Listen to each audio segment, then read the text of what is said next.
ನಮಸ್ಕಾರ. ಎಲ್ಲ ಮಾಧ್ಯಮದವರಿಗೆ ಸ್ವಾಗತ.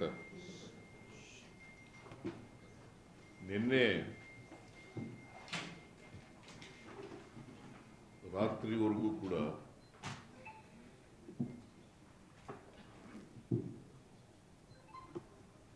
ಮಧ್ಯರಾತ್ರಿವರೆಗೂ ಕೂಡ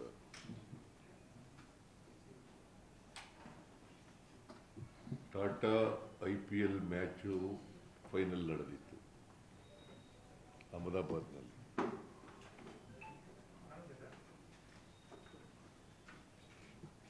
ಇವತ್ತು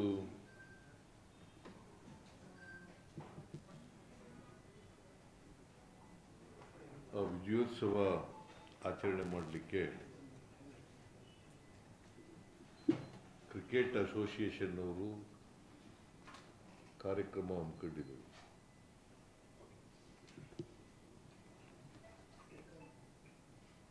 ಸರ್ಕಾರದ ವತಿಯಿಂದ ಕೂಡ ಕಾರ್ಯಕ್ರಮ ಏರ್ಪಾಡು ಮಾಡಿದ್ದು.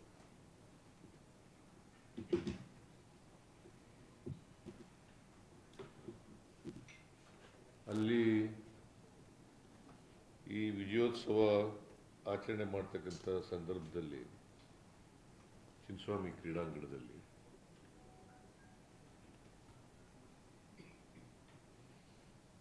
ಬಹಳ ದೊಡ್ಡ ದುರಂತ ನಡೆದಿದೆ.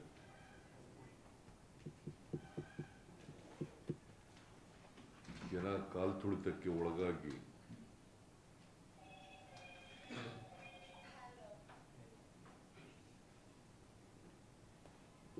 ಹನ್ನೊಂದು ಜನರು ಮೃತಪಟ್ಟಿದ್ದಾರೆ.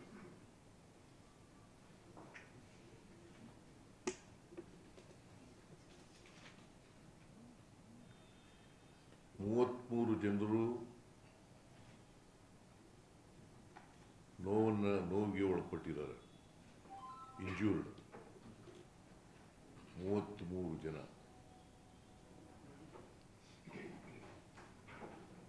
ನಾನು ಬೌರಿಂಗ್ ಹಾಸ್ಪಿಟಲ್ಗೆ, ವೈದೇಹಿ ಮಲ್ಯ ಹಾಸ್ಪಿಟಲ್ಗೆ ಭೇಟಿ ಕೊಟ್ಟಿದ್ದೆ.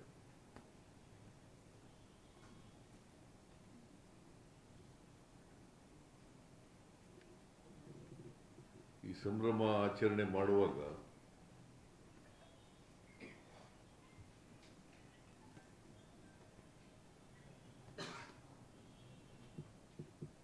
ಇಂಥ ಒಂದು ದುರಂತ ನಡಿಬಾರ್ದಾಗಿತ್ತು.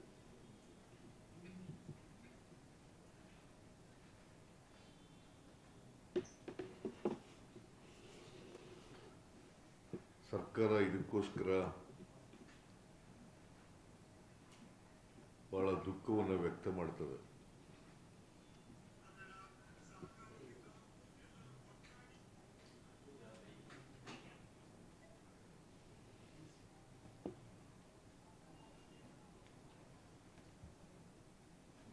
ನಮ್ಮ ನಿರೀಕ್ಷೆಗೂ ಮೀರಿ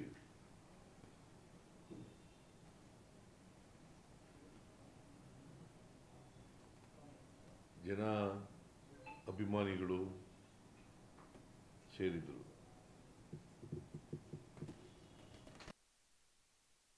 ಸೌಧದ ಎದುರುಗಡೆ ಸುಮಾರು 1 ಲಕ್ಷಕ್ಕೂ ಹೆಚ್ಚು ಜನ ಸೇರಿದರು.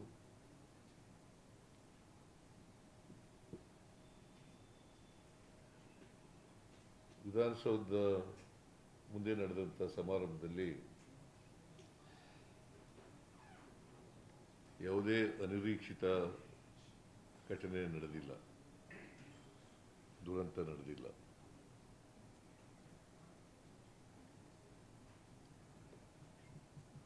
ಆದರೆ ಚಿನ್ನಸ್ವಾಮಿ ಸ್ಟೇಡಿಯಂನಲ್ಲಿ ಈ ದುರಂತ ಆಗಿದೆ. ಯಾರೂ ಕೂಡ ಇದನ್ನ ನಿರೀಕ್ಷೆ ಮಾಡಿರಲಿಲ್ಲ. ಕ್ರಿಕೆಟ್ ಅಸೋಸಿಯೇಷನ್ ಅವರು ನಿರೀಕ್ಷೆ ಮಾಡಿರಲಿಲ್ಲ, ನಾವು ಕೂಡ ನಿರೀಕ್ಷೆ ಮಾಡಿರಲಿಲ್ಲ. ಕಾರಣ ಯಾಕಪ್ಪ ಅಂತಂದ್ರೆ, ಕ್ರಿಕೆಟ್ ಸ್ಟೇಡಿಯಂನಲ್ಲಿ 35,000 ಜನ ಕೂತ್ಕೊಳ್ತಕ್ಕಂಥ ಆಸನ ಇರ್ತಕ್ಕಂಥದ್ದು.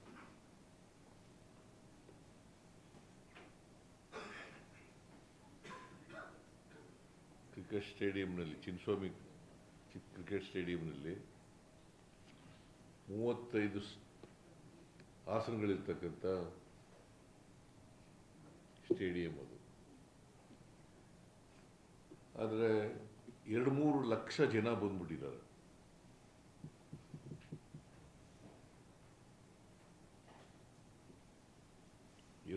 ಲಕ್ಷ ಜನ ಬಂದಿದ್ದಾರೆ. ಮತ್ತೆ ನಿನ್ನೆ ಮ್ಯಾಚ್ ನಡೆದಿರೋದು ಸಾಯಂಕಾಲ, ನಮಗೆ ಬೆಳಿಗ್ಗೆ ಇದನ್ನು ಮಾಡಿರ್ತಕ್ಕಂಥದ್ದು ಕ್ರಿಕೆಟ್ ಅಸೋಸಿಯೇಷನ್ ಅವರು. ಹಾಗಾಗಿ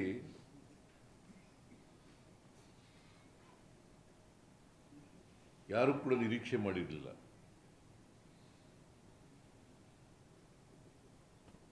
ಇಷ್ಟು ಜನ ಬರ್ತಾರೆ ಅಂತ ನಿರೀಕ್ಷೆ ಮಾಡಿರಲಿಲ್ಲ.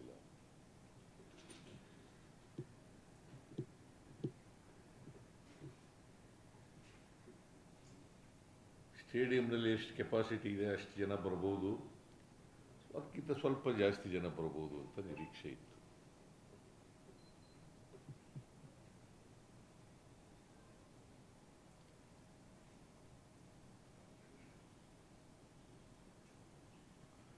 ನಾನು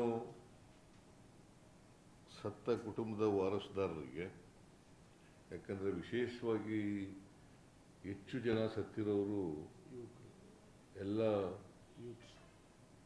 ಯುವಕರೇ, ಯುವ ಜನಾಂಗದವ್ರೆ, ಹೆಣ್ಮಕ್ಳು ಗಂಡು ಮಕ್ಕಳು ಎಲ್ಲ ಸತ್ತಿದ್ದಾರೆ.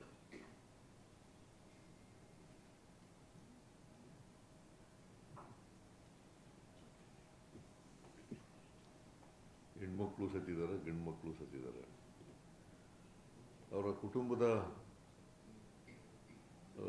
ವಾರಸುದಾರರಿಗೆ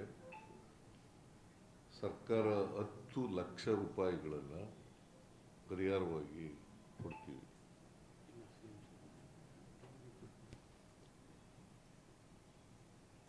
ಸುಮಾರು 11 ಜನ ಸತ್ತಿದ್ದಾರೆ. 11 ಜನರಿಗೂ 10 ಲಕ್ಷ ರೂಪಾಯಿಗಳನ್ನು ಪರಿಹಾರವಾಗಿ ಕೊಡ್ತೇವೆ. ಮತ್ತೆ ಯಾರು ಗಾಯಗೊಂಡಿದ್ದಾರೆ ಅವ್ರಿಗೆಲ್ಲರಿಗೂ ಕೂಡ ಉಚಿತವಾಗಿ ಚಿಕಿತ್ಸೆ ಕೊಡ್ತಕ್ಕಂಥದ್ದನ್ನು ನಾನು ಈಗಾಗಲೇ ಸೂಚನೆ ಕೊಟ್ಟಿದ್ದೀನಿ. ಖಾಸಗಿ ಆಸ್ಪತ್ರೆಯಲ್ಲಿ ಯಾರ್ಯಾರು ಚಿಕಿತ್ಸೆ ಪಡ್ಕೊಂಡಿದ್ದಾರೆ ಅವ್ರಿಗೂ ಕೂಡ ಚಿಕಿತ್ಸೆ ಖರ್ಚನ್ನು ಸರ್ಕಾರನೇ ಭರಿಸ್ತದೆ. ಸರ್ಕಾರಿ ಆಸ್ಪತ್ರೆಗಳಲ್ಲಿ ಅಫ್ಕೋರ್ಸ್ ಬೌರಿಂಗ್ ಹಾಸ್ಪಿಟ್ಲಲ್ಲಿ ಫ್ರೀಯಾಗಿ ಎಲ್ಲರಿಗೂ ಉಚಿತವಾದಂಥ ಚಿಕಿತ್ಸೆ ಕೊಡ್ತೀವಿ. ಎಲ್ಲ ಗಾಯಾಳುಗಳಿಗೆ 33 ಜನ, ನನಗೀಗ ಅಂಕಿಅಂಶಗಳ ಪ್ರಕಾರ 33 ಜನ, 11 ಜನ ಸತ್ತಿದ್ದಾರೆ. ಬಟ್ ಈ 33 ಜನರು ಕೂಡ ಅದೃಷ್ಟವಶಾತ್ 47 ಇಂಜರ್ಡ್, 47 ಮೈನರ್ ಆಗಿ ಹೋಗ್ಬಿಟ್ಟಿದ್ದಾರೆ. ಅವರು ಔಟ್ ಪೇಷಂಟ್ ಆಗಿ ಹೋಗ್ಬಿಟ್ಟಿದ್ದಾರೆ. ಟೋಟಲ್ 47. ಕೆಲವರು ಔಟ್ ಪೇಷಂಟ್ ಆಗಿ ಹೊರಟೋಗಿದ್ದಾರೆ, ಚಿಕಿತ್ಸೆ ಪಡ್ಕೊಂಡು ಹೊರಟೋಗಿದ್ದಾರೆ. ಅವರು ಸೇರಿಸಿದ್ರೆ 47 ಜನ.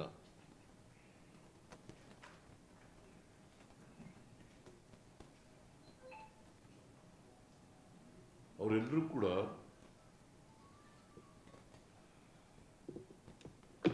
ಯಾರ್ಯಾರು ಇಂಜುರಿ ಆಗಿದೆ ಅವರೆಲ್ಲರೂ ಕೂಡ ನನಗೆ ಡಾಕ್ಟರ್ಗಳ ಜೊತೆ ಮಾತಾಡಿದ ಮೇಲೆ ನನಗೆ ಅವ್ರು ಹೇಳಿರೋ ಪ್ರಕಾರ they are all out of danger.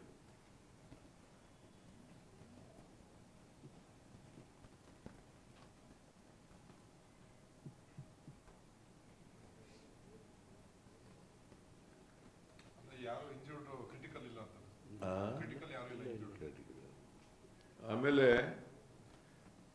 ಅವ್ರಿಗೆ ಬೇರೆ ರೀತಿ ಎಲ್ಲ ಟ್ರಾನ್ಸ್ಪೋರ್ಟೇಷನ್ನು ಮತ್ತು ಊಟದ ವ್ಯವಸ್ಥೆ ಎಲ್ಲನೂ ಕೂಡ ಸರ್ಕಾರನೇ ಮಾಡಿಕೊಡ್ತದೆ.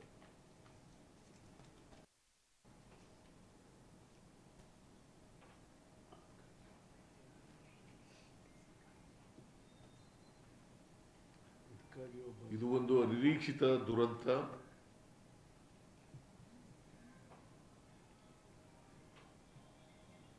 ಯಾರು ಈ ಕಾಲ್ತುಳಿತದಲ್ಲಿ ಪ್ರಾಣ ಕಳ್ಕೊಂಡಿದ್ದಾರೆ ಅವರ ಆತ್ಮಕ್ಕೆ ಶಾಂತಿ ಸಿಗಲಿ ಅಂತೇಳಿ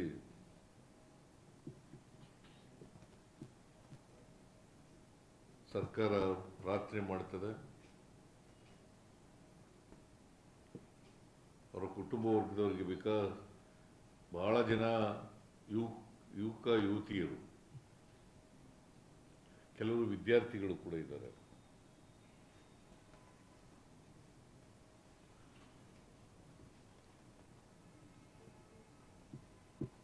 ಸೊ ಅವರು ವಾರಸುದಾರರಿಗೆ, ಅವರ ಪೋಷಕರಿಗೆ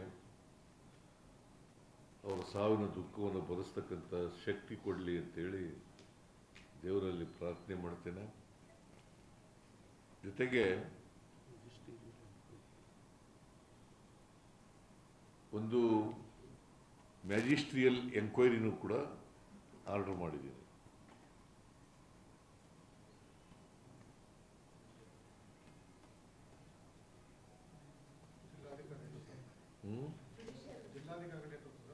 ಹೌದು, ಜಿಲ್ಲಾಧಿಕಾರಿಯಿಂದ ವಿಚಾರಣೆ ಮಾಡಿಸ್ತೀನಿ. ವಿಚಾರಣೆ ಮಾಡಿಸಿ ಯಾರು ತಪ್ಪಿತಸ್ಥರಿದ್ದಾರೆ ಅವ್ರ ಮೇಲೆ ಕ್ರಮ ತಗೋತೀವಿ.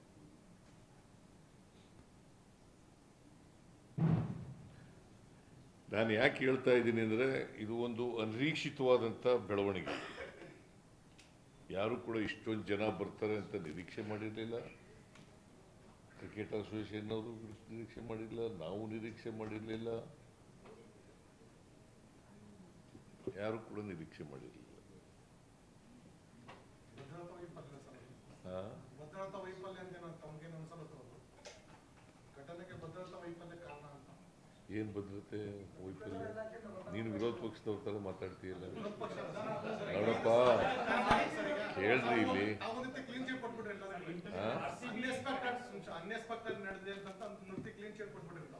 ಕ್ಲೀನ್ ಚಿಟ್ಟು ಅನಿರೀಕ್ಷಿತವಾಗಿ ಬಂದಿದ್ದಾರೆ ಜನ ಅಂತ ಹೇಳಿದ್ದಪ್ಪ. ನೀನು ಸರಿ ಕೇಳಿಸ್ಕತೆ ಇಲ್ವಲ್ಲ. ಅನಿರೀಕ್ಷಿತವಾಗಿ ಜನ ಬಂದಿದ್ರು. Including the cabinet minister from the central government are saying that the Congress government here is busy in photo op. They forgot to do their duty today is what the union ministers are also tweeting, sir. No. I do not want to play politics here in this case. BJP people are playing politics. I do not want to play politics. That is why ಅನಿರೀಕ್ಷಿತವಾದಂಥ ಜನ ಬಂದಿದ್ದರೂ ಕೂಡ ನಾನು magisterial ಎಂಕ್ವೈರಿಯನ್ನು ಮಾಡಿಸ್ತಾ ಇದ್ದೀನಿ. ಯಾರು ತಪ್ಪಿತಸ್ಥರಿದ್ದಾರೆ, ಅದು ಭದ್ರತಾ ವೈಫಲ್ಯ ಇರ್ಬೋದು, ಇನ್ಯಾವುದೇ ವೈಫಲ್ಯ ಇರ್ಬೋದು, ಯಾವುದೇ ಇರ್ಬೋದು, ಅವೆಲ್ಲಕ್ಕೂ ಕೂಡ ಮ್ಯಾಜಿಸ್ಟ್ರಿಯಲ್ ಎಂಕ್ವೈರಿಯನ್ನು ಮಾಡಿಸ್ತೀನಿ.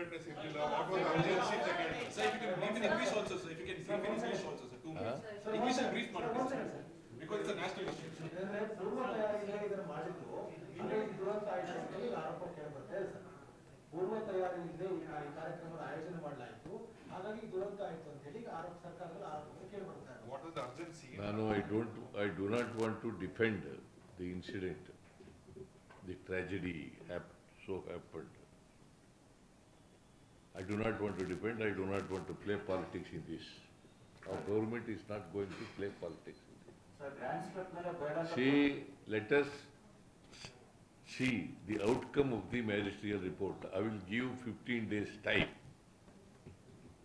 Sir, is there preliminary information what exactly happened during the stampede? So what created the chaos? Which game did it happen? ಅಲ್ಲಿ ನಾನು ಈಗಾಗಲೇ ಹೇಳಿದೆ. There are very small gates. Yes. I hope that you have visited the cricket stadium. There are small gates. The people entered through the gates. They have broken the gates. They have broken the gates also. So stampede has taken place. Nobody has expected so much of crowd will come because the capacity of the stadium is only 35,000 people. only 35,000 seats are there. But 2 to 3 lakh people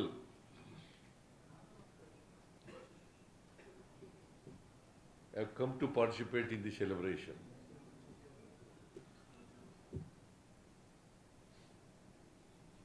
So that is why, see, ಮೇಲ್ನೋಟಕ್ಕೆ ಹಂಗೆ ಅನ್ಸುತ್ತೆ, ಪ್ರೇಮ ಪೇಶಿ, it looks like that. It doesn't mean that ನಾನು ಖಚಿತವಾಗಿ ಏನು ನಡೆದೇ ಇಲ್ಲ ಅಂತ ಏನು ಹೇಳಿಲ್ಲ. That is why I ordered magisterial inquiry and I given 15 days time. Sir, Rahul Gandhi has tweeted. Your leader Rahul Gandhi has just tweeted, sir. Every safety protocol for public event must be reviewed by the government and strictly enforced. ಅಂತ tweet ಮಾಡಿದ್ರು sir Rahul Gandhi just now, sir. ನಾನು ನೋಡಿಲ್ಲ, ಇನ್ನು ನೋಡಿಲ್ಲ.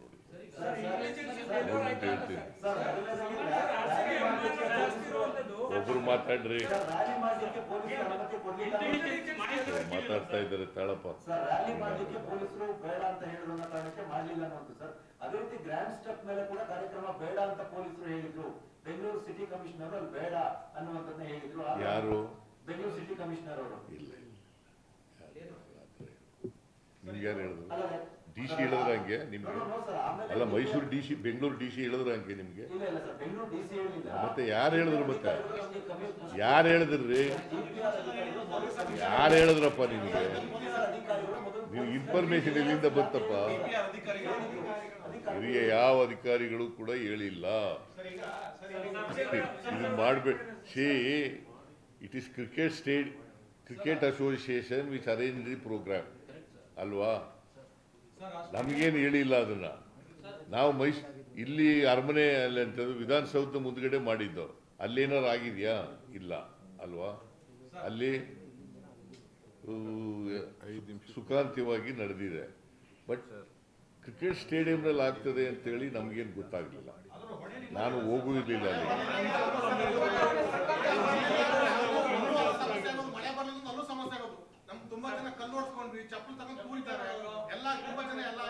ಯಾರು?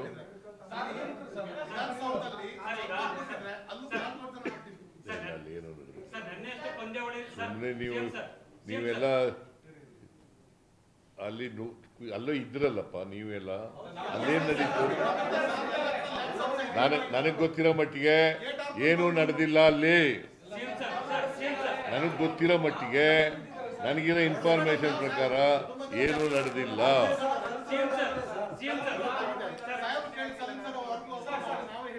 ನೋಡಪ್ಪ, ಈ ಥರದವು ಅನೇಕ ಸ್ಟ್ಯಾಂಪೀಡ್ಗಳು ನಡೆದಿದ್ದಾವೆ. ನಾನು ನಡೆದಿಲ್ಲ ಅಂತಲ್ಲ, ಇಂಥವು ಬೇಕಾದಷ್ಟು ಕಡೆ ನಡೆದಿದ್ದಾವೆ. ಆದರೆ ನಾನು ಎಲ್ಲನೂ ಈಗ ಡಿಫೆಂಡ್ ಮಾಡ್ಕೊಳಕ್ಕೆ ಹೋಗಲ್ಲ. ಅಲ್ಲಿ ನಡೆದಿದ್ದಾವೆ, ಹಿಂದೆ ನಡೆದಿತ್ತು, ಇದರಲ್ಲಿ ಕುಂಭಮೇಳದಲ್ಲಿ ನಡೆದಿತ್ತು ಅಂತ ಹೇಳಿ ಇಲ್ಲಿ ಡಿಫೆಂಡ್ ಮಾಡ್ಕೊಳಕ್ಕೆ ಹೋಗ್ತಾ ನಾನು ಹೋಗಿದ್ದೀನ? ಕುಂಭಮೇಳದಲ್ಲಿ ಎಷ್ಟು ಒಂದು 50-60 ಜನ ಸತ್ತಿದ್ರು ಸ್ಟ್ಯಾಂಪೀಡ್. ಯಾರು? ಯಾರು? ನಾನು ಟೀಕೆ ಮಾಡಿದ್ದ? ನಾನು ಟೀಕೆ ಮಾಡಿದ್ನೇನ್ರಿ? ನಾನು ಟೀಕೆ ಮಾಡಿದ್ದ? ಯಾರು ಮಾಡಿದ್ದವರು? ಕಾಂಗ್ರೆಸ್ನಿಂದ ಬೇರೆ. ನಾನು ಮಾಡಿದ್ನ? ನಾನು ಮಾಡಿದ್ದೇನ್ರಿ? ಸರ್ಕಾರದಿಂದ ಮಾಡಿಲ್ಲ, ಕರ್ನಾಟಕ ಸರ್ಕಾರ ಮಾಡಿ. ಸಿಕ್ಕಾಪಟ್ಟೆ ಪಾಪ್ಯುಲರ್ ಇದೆ. ರಾತ್ರಿ ಎಲ್ಲ ಅಷ್ಟು ಜನ ಎಲ್ಲ ಸೇರ್ಕೊಂಡು ಸೆಲೆಬ್ರೇಷನ್ ಮಾಡಿದ್ದಾರೆ. ಇಷ್ಟೊಂದೆಲ್ಲ ಇರ್ಬೇಕಾದ್ರೆ ಅರ್ಜೆನ್ಸಿ ಏನಿತ್ತು ಇವತ್ತೇ ಮಾಡೋದಕ್ಕೆ? ನೋಡಪ್ಪ, ಈಗ ನಾವು ಕರೆದಿಲ್ರಿ, ನಾವು ಕರೆದಿಲ್ಲ. ಕ್ರಿಕೆಟ್ ಅಸೋಸಿಯೇಷನ್ ಅವರು ಕೇಳಪ್ಪ, ಕೇಳ್ರಿ ಇಲ್ಲಿ. ಸುಮ್ಮನೆ ನೀವೇ ನಿಮ್ಮನ್ನೇ ಮಾತಾಡೋದ್ರೆ ಏನು ಪ್ರಯೋಜನ? ಹಿಂಗೂ ಮಾತಾಡ್ತೀರಿ, ಹಂಗೂ ಮಾತಾಡ್ತೀರಿ ನೀವು.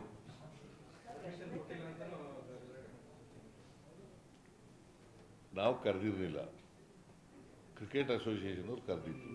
ಅವ್ರು ಇಲ್ಲಿ ಮಾಡಬೇಕು ಅಂತಂದರು. ಇಲ್ಲಿ ಇದರಲ್ಲಿ ವಿಧಾನಸೌಧ ಮುಂದ್ಗಡೆ ಮಾಡಬೇಕು ಅಂತ ನಾವು ಪರ್ಮಿಷನ್ ಕೊಟ್ಟಿದ್ದೆವು. ಮತ್ತು ನಿನ್ನೆ ತಾನೇ ಮ್ಯಾಚ್ ನಡೆದಿರೋದು. ಇವತ್ತು ಹೇಳಿದ್ದಾರೆ ಮಾಡಬೇಕು ಅಂತ ಹೇಳಿದ್ರು, ಮಾಡಿದ್ದೀವಿ ಅಷ್ಟೇ. ನೀವು ಮಾಡಲಿಲ್ಲ ಅಂತಂದ್ರೆ ನೀವೇನು ಬರೀತಿದ್ರಿ? ಮಾಡಲಿಲ್ಲ ಅಂತ ಬರೀತಿದ್ರಿ. ಅದನ್ನು ಹೇಳ್ತೀರಿ, ಇದನ್ನು ಹೇಳ್ತೀರಿ. ನೋಡ್ರಿ ಈ ದುರಂತ ಕೇಳಪ್ಪ ಇಲ್ಲಿ ಸುಮ್ಮನೆ ನೀನು ಎಷ್ಟು ಸಾರು ಮಾತಾಡ್ತೀಯ ಕೇಳಯ್ಯ ನೀನು ಏನು ನೀ ಹೇಳೋದ್ರ ಕೇಳ ನಾನು ಉತ್ತರ ಕೊಡೋಕ್ಕಾಗಲ್ಲ ನಾನು ಕೇಳಪ್ಪ ಸುಮ್ಮನೆ ಈ ದುರಂತ ನಡಿಬಾರ್ದಾಗಿತ್ತು ನಡೆದೋಗಿದೆ ಸರ್ಕಾರ ಈ ದುರಂತಕ್ಕೆ ನಾವು ಮರುಗ್ತೀವಿ ದುಃಖಿಸ್ತೀವಿ ನಾವು ಇಲ್ಲಿ ಕ್ರಿಕೆಟ್ ಅಸೋಸಿಯೇಷನ್ನಲ್ಲಿ ನಾವು ಪೊಲೀಸ್ ಒದಗಿಸ್ಕೊಡೋದು ಅಷ್ಟೇ ಅಲ್ಲಿಗೆ ನಾವು ಮಾಡಲ್ಲ ಫಂಕ್ಷನ್ ಪೊಲೀಸ್ ಭದ್ರತೆಯನ್ನು ಒದಗಿಸ್ಕೊಡ್ತಕ್ಕಂಥದ್ದು ಅಷ್ಟೇ ಸೊ ಅಲ್ಲಿ ಆಗಬಾರ್ದದ್ದು ಆಗ್ಬಿಟ್ಟಿದೆ ಅದಕ್ಕೋಸ್ಕರನೇ ಮ್ಯಾಜಿಸ್ಟ್ರಿಯಲ್ ಎಂಕ್ವೈರಿ ಮಾಡ್ತಾ ಇದ್ದೀವಿ ಯಾರು ತಪ್ಪು ಮಾಡಿದ್ದಾರೆ ಅವ್ರ ಮೇಲೆ ಕ್ರಮ ತಗೋತೀವಿ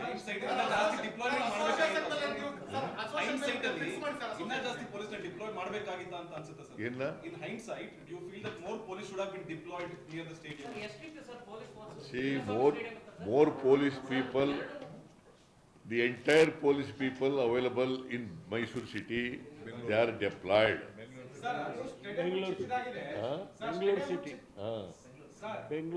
Bangalore city police have been deployed. See, earlier also, the same police people were doing the security job. During the matches. This time also they were doing this security job. See, of course, it should not have been happened. This tragedy should not have been happened. We are with the sufferers, victims. Sir stadium ಕೂಡ ಚಿಕ್ಕದಾಗಿದೆ ಪ್ರತಿ ಬಾರಿ 1.5 ಲಕ್ಷ ಜನ match ಮಾಡಿದಾಗ ಬಂದೇ ಬರ್ತಾರೆ ಪ್ರತಿ match ಮಾಡಿದಾಗ ಕೂಡ 1.5 ಲಕ್ಷ ಜನ ಬಂದೇ ಬರ್ತಾರೆ ಸರ್ ಅಲ್ಲಿ ಆ ಸ್ಟೇಡಿಯಂ ಏನೋ ಸ್ಥಳಾಂತರ ಮಾಡ್ತೀರಾ ಅಂತ ಸರ್ ಯಾವುದನ್ನ ಚಿನ್ನಸ್ವಾಮಿ ಸ್ಟೇಡಿಯಂನ ಪ್ರತಿ ಮ್ಯಾಚ್ಗೂ ಅಷ್ಟು ಜನ ಇದ್ದೇ ಇರ್ತಾರೆ ಆ ಸ್ಟೇಡಿಯಂ ಚಿಕ್ಕದಿದೆ ಆದಷ್ಟು ಜನ ಬಂದಿದ್ರು ನೋಡಪ್ಪ ಸರ್ಕಾರದ್ದು ಭದ್ರತೆ ಒದಗಿಸ್ಕೊಡ್ತಕ್ಕಂಥದ್ದು ಕೆಲಸ ಮೇನ್ ಉಳಿದಂಥ ಕೆಲಸ ಎಲ್ಲ ಕ್ರಿಕೆಟ್ ಅಸೋಸಿಯೇಷನ್ ಅವ್ರು ಮಾಡ್ತಕ್ಕಂಥದ್ದು ನಾವು ಪೊಲೀಸ್ ಭದ್ರತೆಯನ್ನು ಒದಗಿಸ್ಕೊಡ್ತಕ್ಕಂಥದ್ದು ಜನ ಎಷ್ಟು ಜನ ಇದ್ದಾರೆ ಅಷ್ಟು ಜನ ಬರಬೇಕು ಎಷ್ಟು ಜನ ಟಿಕೆಟ್ ಕೊಟ್ಟಿರ್ತಾರೆ ಅಷ್ಟು ಜನ ಬರಬೇಕು ಎಷ್ಟು ಜನ ಪಾಸ್ ಕೊಟ್ಟಿರ್ತಾರೆ ಅಷ್ಟು ಜನ ಬರಬೇಕು ಅದಕ್ಕಿಂತ ಜಾಸ್ತಿ ಜನ ಬಂದರೆ ಏನು ಮಾಡ್ತೀಯಪ್ಪ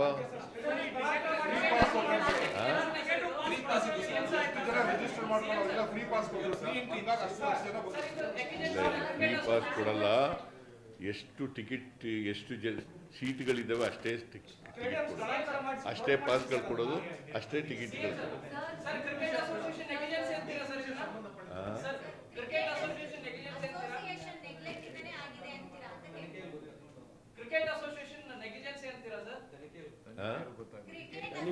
ನೋಡೋಣ ಈಗ ಮ್ಯಾಜಿಸ್ಟ್ರಿಯಲ್ ಎಂಕ್ವೈರಿ ಮಾಡ್ತಾ ಇದೀವಲ್ಲ ಅದು ಏನು ಬರ್ತದೆ ಅಂತ ಗೊತ್ತಾಗಲಿ ಈಗ ಕ್ರಿಕೆಟ್ ಅಸೋಸಿಯೇಷನ್ ಅವ್ರ ಮೇಲೆ ಬರ್ತದ ಇಲ್ಲ ನಾ ಪೊಲೀಸ್ ಪೀಪಲ್ ಮೇಲೆ ಬರ್ತದ ಅಥವಾ ಇನ್ಯಾವ್ದಾದ್ರು ಅಡ್ಮಿನಿಸ್ಟ್ರೇಷನ್ ಲ್ಯಾಬ್ಸಸ್ ಇದೆಯಾ ಗೊತ್ತಾಗುತ್ತಲ್ಲ ಮ್ಯಾಜಿಸ್ಟ್ರಿಯಲ್ ಎಂಕ್ವೈರಿ ಆದ್ಮೇಲೆ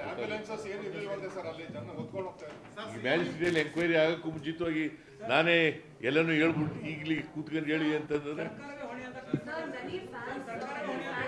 thank you very much thank you thank you thank you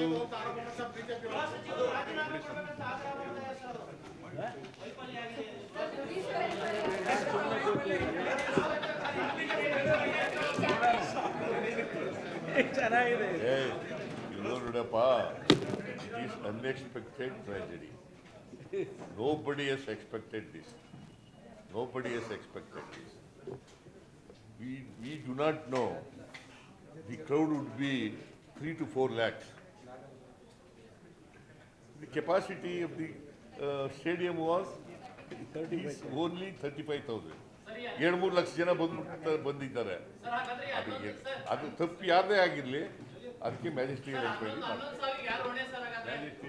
ಮಾಡ್ತಾರೆ